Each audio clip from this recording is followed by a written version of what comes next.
Hello everybody, and welcome to the first lesson in the Advanced MySQL tutorial series. Today, we are going to be looking at CTEs. Now, CTEs stand for Common Table Expression. They're going to allow you to define a subquery block that you can then reference within the main query. Now, that may not make perfect sense, but we've looked at subqueries in the past or in previous lessons in the intermediate series. So you kind of understand that it's kind of like a query within a query, except we're going to name this subquery block and it'll be a little bit more standardized, a little bit better formatted than actually using a subquery. Let's take a look at the basics of writing a CTE. Let's pull this down really quickly. And all we're going to do is we want to create this as a CTE. So we'll say with, and that is our keyword to define our CTE. So we're going to say with, and then we're going to name our CTE. And we'll just call it CTE, and we'll do underscore example. And then we're going to say as. So this is how we define it. And now we need to actually put it in parentheses. Now you can do this in several different ways. I'm going to do it kind of like this, just to really emphasize that this is within the CTE. Now, CTEs are unique because you can only use the CTE immediately after you create it. So if we come right down here and we come right below it, we'll say select everything. And we're going to say from CTE example. We'll say from CTE example. And let's bring this back up. Now, if we run this, we're going to get the exact same output. Now, this should seem pretty familiar, almost like we're using a subquery. And within our subquery, we have this right here. We're kind of building our own little table, and then we can query off of it down below.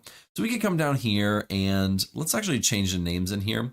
We're gonna say average underscore sal, and we'll change all of these real quick, just because I don't like having to actually put the, the tick marks. I don't like doing that. So here we're gonna say max, then we'll say min, and then we'll say count.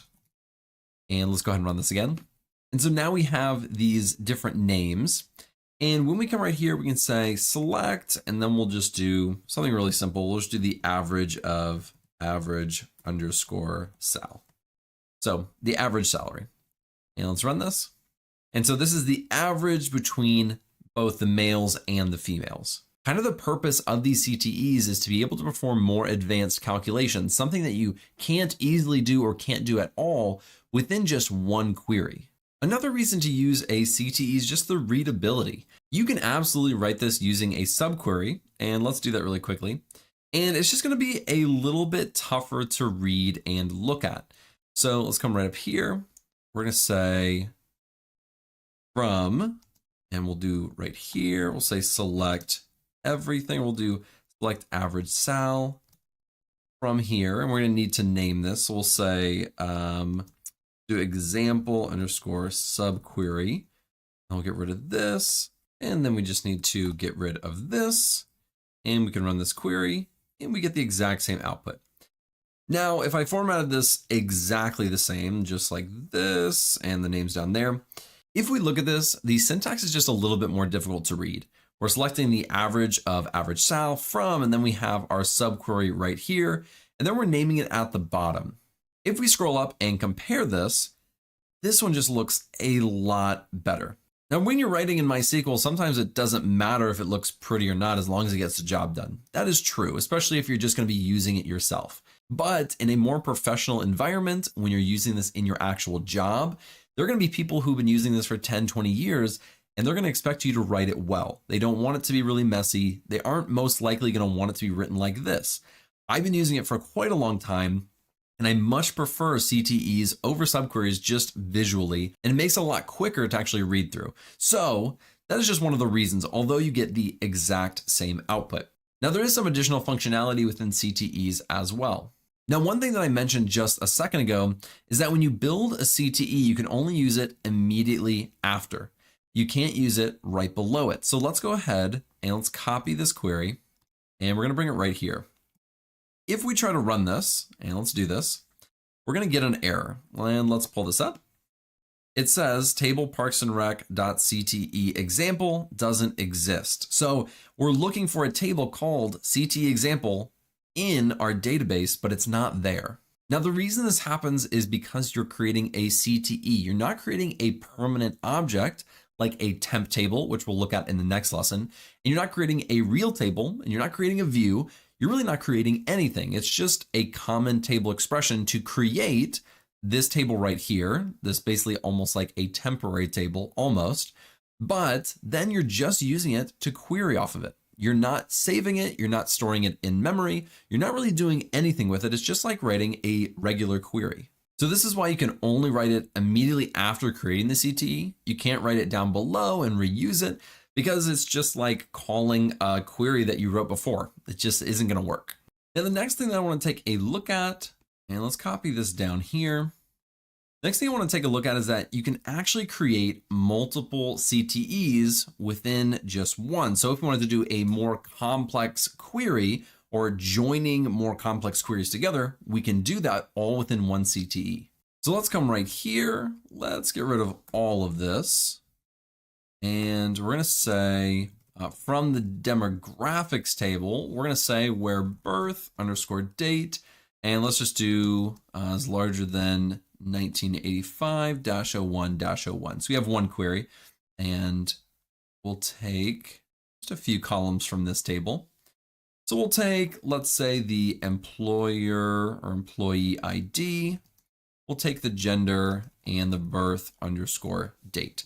So this is one query, and we're filtering just based off of this birth date. Now, when we create this, this is the CTE example, but we can have a comma here. We can come down below, and then we can say CTE underscore example 2. And I need to combine that. So 2. And then we can say as, and then we have another query. So then right here, we could say select everything. We'll change that in a second from employee, say salary. And in the salary, we'll just do a simple one. We'll do where salary is greater than 50,000. And we'll actually just take the employee underscore ID and the salary.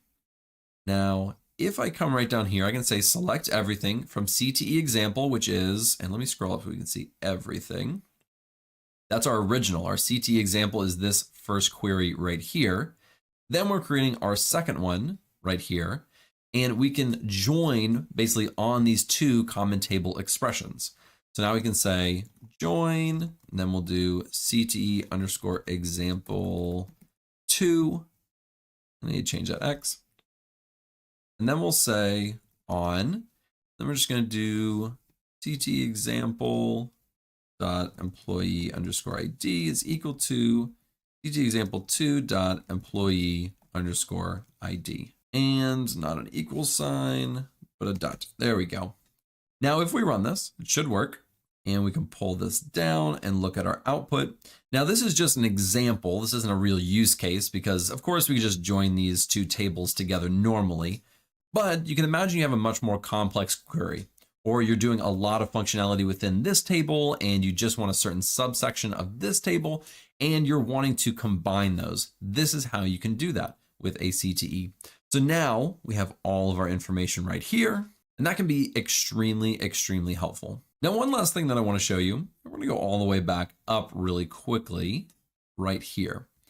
Let's run this one more time. And let's actually take everything. And let's run this. So here we have our gender, average salary, max salary, min salary, and count salary. The last thing that I want to show you, and this is more of something that's just somewhat helpful, you don't have to actually do it in your main query, is before we went in here and we changed all of the column names by doing an alias, by saying as, and then saying the average salary. And the as is just implied here, but we're changing this via an alias. We don't have to do this. In fact, we could come right here and we could do a parentheses. We could call it gender. We could call it average underscore salary, max underscore salary, min underscore salary, and let's do count underscore salary. So now if we were to run this, let's change this up. We'll do capital on this one. If we wanted to run it like this, when we run this, It'll change all of those names to what we have it right here. So this will be the default. This will overwrite the column names that you have in your actual CTE expression or the query that you have within your CTE. So that is all we're going to take a look at in this lesson on CTEs. These are very, very helpful. Definitely help with more complex queries, and they're just really easy to read and understand, which is why I personally use them a lot. In the next lesson, we're going to be taking a look at temp tables, and we'll also compare temp tables to CTEs, and we'll take a look at the difference.